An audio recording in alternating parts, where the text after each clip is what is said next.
একজন শত ধৈর্যশীল শিক্ষক ছিলেন, যিনি শুধু বইয়ের জ্ঞান নয়, ইসলামের আলোয় ছাত্রদের জীবন গড়ার চেষ্টা করতেন।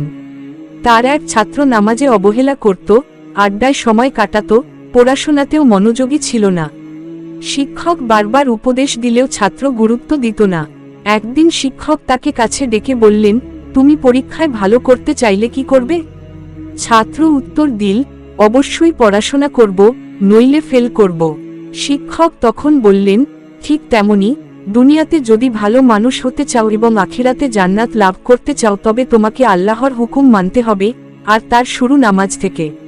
শিক্ষকের আন্তরিক কথা ছাত্রের মনে দাগ কাটল। সে বুঝতে পারল, জ্ঞান কেবল দুনিয়ার সাফল্যের জন্য নয়, আখিরাতের মুক্তির পথ তৈরি করে। এরপর থেকে সে নিয়মিত নামাজ পড়া শুরু করল, পড়াশোনায়ও মন দিল। কয়েক মাস পর সে পরিবর্তিত হয়ে গেল, ভালো ছাত্র এবং ভালো মানুষ হিসেবে। শিক্ষক আনন্দের সাথে বললেন, জ্ঞান তখনই পূর্ণ হয় যখন তা মানুষকে আল্লাহর পথে পরিচালিত করে। এই গল্প আমাদের শেখায়, একজন শিক্ষকের সঠিক দিকনির্দেশনা ছাত্রের জীবন বদলে দিতে পারে এবং প্রকৃত শিক্ষা হলো সেই আলো, যা মানুষকে দুনিয়া ও আখিরাতের জন্য প্রস্তুত করে।